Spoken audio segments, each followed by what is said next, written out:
Hello and welcome everybody. আজকের video থেকে আমরা জানব ব্ল্যাঙ্কেট রুল কি, ব্ল্যাঙ্কেট ব্যান কি এবং ব্ল্যাঙ্কেট স্টেটমেন্ট কি। যদি ব্ল্যাঙ্কেট স্টেটমেন্ট দিয়ে শুরু করি, ব্ল্যাঙ্কেট স্টেটমেন্ট হলো এমন একটি বিবৃতি যা সবার জন্য প্রযোজ্য।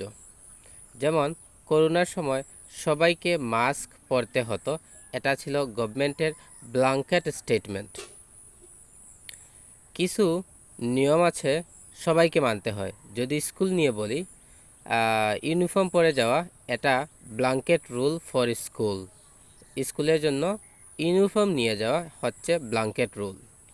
আর ব্ল্যাঙ্কেট ব্যান যদি বলি, ব্যান অত নিষেধাজ্ঞা, যে নিষেধাজ্ঞা সবার জন্য প্রযোজ্য তাকে ব্ল্যাঙ্কেট ব্যান বলে। তো এই ভিডিও থেকে আমরা জানলাম ব্ল্যাঙ্কেট ব্যান কি, ব্ল্যাঙ্কেট রুল কি, ব্ল্যাঙ্কেট স্টেটমেন্ট কি। Thank you for watching.